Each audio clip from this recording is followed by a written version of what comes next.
Angel's Voice ASMR. Are you ready for some more reading? Let's get started. Here we are. No safety in numbers. The chapter is Ryan. Ryan had never read so much in his life. 2 books in as many days. All it took was being jailed in the mall. The chocolate war made him uncomfortable, as if Shay were accusing him of being no better than the assholes in his book, even though she knew nothing about his smashing the Terrytown guy's face. Would she be scared of him if she knew? That cold pleasure he'd felt made him sick. He didn't want to be scary. "I need a bathroom," Mike said, kicking the fence. "Quiet down," the cop on duty shouted. "Just use the corner farthest from where you sleep." The cops were useless. They changed every few hours, and none offered a shred of information. How long would they be held in these cages? Was there going to be some trial? The guards shrugged off every question. They just sat in the folding chair near Mr. Reynolds' cell and read their magazines. "You boys have any cell signal?" the Audi guy asked. "They shut down the towers days ago," Mike said. "Why would they shut down the cell towers?" Drew asked. "To keep us from talking to people on the outside," Mr. Reynolds said, his voice low and grumbling. "That's just like these government people. They don't want our families to know we're being caged like a bunch of rats." He yelled the last few words in the cop's direction. The cop just turned the page and slurped his coffee. Ryan couldn't get warm. His head hurt. He crawled to where Drew and Mike sat in the back corner, and the two huddled together, mumbling. "What's up?" he asked. Mike looked at him. "Nothing," he said. "Yet." He turned his head back to Drew. The Audi guy coughed loudly. He'd been coughing and snotting up a storm all morning. He must have had some cold, and Ryan hoped he hadn't caught it. "Hey," Audi shouted in a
Shrimp Drew howled. Mike burst out of the cage. He knelt beside the cop and patted him down. The cop groaned. "He'll be fine," Mike said, tucking something into his jeans. The ding of an elevator opening its doors echoed through the garage. The medical team. "Get!" shouted Mr. Reynolds. He held his hands up. Mike chucked the keys over the fence while Mr. Reynolds caught them. Then Mike took off toward the central pavilion. Drew and Ryan bolted down the pavement after him.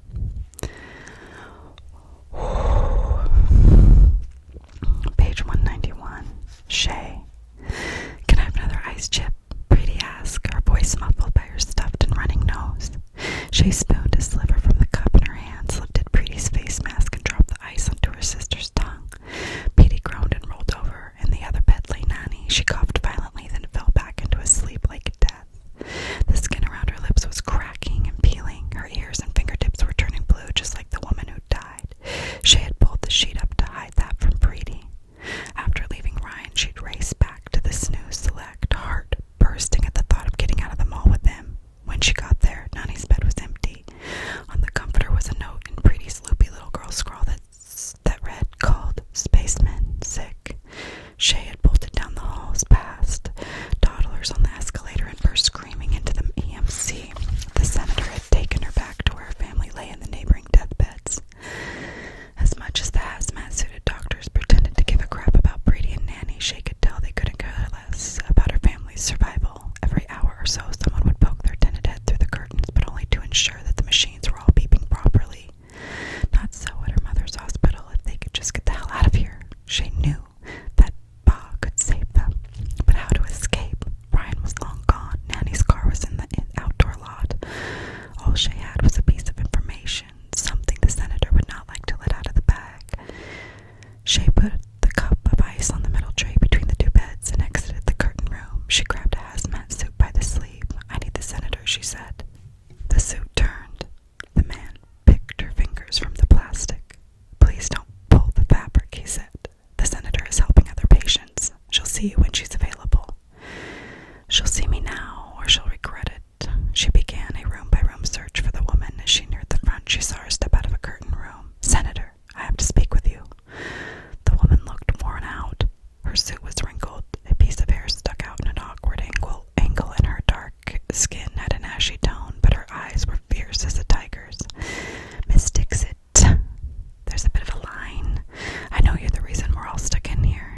Shay felt rather ferocious herself. The senator stood straighter. "I'm not sure what you think you know, Shayla, but I'm happy to hear what you have to say. I have a proposition." Shay swallowed. "You get my grandmother and sister out of here in my mother's hospital, and I won't tell people that it was your screw-up that got us all quarantined in the first place." The senator's face softened. Shay wanted to punch that face with its look of pity. "Miss Dixit," the senator said, placing her hand on Shay's shoulder. "Even if I could get your grandmother and sister out, I would not do it. Yes, you're right. It was my call originally to lock down the mall, and that was technically against protocol. But protocol is being altered as we speak, given the gravity of our current situation, and I doubt you could find many outside the mall to support your claims of wrongful imprisonment. I understand that you're upset and worried, but that is really no excuse for extortion, and I would appreciate you thinking more carefully before attempting to blackmail a public official. It is, after all, a crime." The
Shay held her head in her hands. There had to be some way out. Think. Somewhere off to her left, a woman dropped to the floor, taking a metal stand of whirligigs down with her.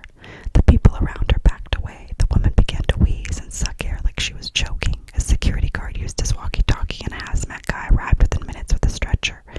He loaded the woman onto it and took her away. As soon as she was gone, the crowd began to flow again. The merchant picked up the stand, rearranged the whirligigs. It was like nothing had ever happened. The EMC, Shay said, in the paper clips. The hazmat people have to be going in and out from somewhere in there. Marco sat up. We could sneak in through the service corridor, leave without them even knowing we were there. You have a key? Shay leaned toward him. No, he said, but I know where we can get one. They sat outside the grill and Shay watched for the 2 guards Marco had served earlier. After a half hour, they emerged and trotted towards the elevators. Shay and Marco watched them sink down the glass-enclosed shaft, saw them travel all the way down past the first floor. The parking garage, Marco said. They followed the officers down in the next elevator, and the garage was mostly empty, and toward the back wall they heard voices, the bleak of a walkie-talkie.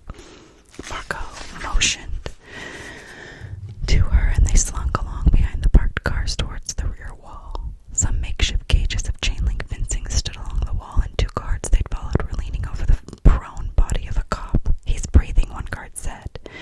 These demolition derby assholes did this, the other said. I will make them pay.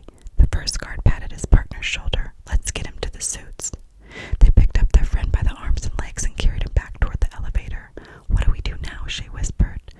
Marco held a finger to his lips, then he pointed at a shadow beyond the cages, another downed guard. Once the 2 had carried their friend to the elevator, Marco and Shay crept up to the guard lying in the shadows. A walkie-talkie lay next to him. A thin dribble of blood ran from the corner of his mouth. Is he dead? Marco seemed less sure of himself. Then he sighed. He breathed, he said, pointing. I saw his chest move. And how is he going to help us? Shay asked. He isn't, Marco said. He began patting around the guy's belt, and he emerged with a card key. This is. Marco explained that all the security doors were controlled by card keys. He showed her the one from his wallet. The mall cops had a special card key that, unlike his, could open any door in the mall. Hope spread like warmth throughout her empty body. We're on our way, she said. Wait, he said. He picked up the walkie-talkie and pushed the talk button. Second man down in the parking garage. A voice responded, acknowledging the call. Sending a team. Marco then turned the volume way down and pocketed the thing. Just in case, he said. He'd get no argument from Shay. As they neared the medical ward, Shay laid out her plan for getting Brady and Nanny out of the EMC. Marco scowled. You never mentioned getting them out too, he said. They're coming with us, or I scream you have the flu. Shay was utterly serious.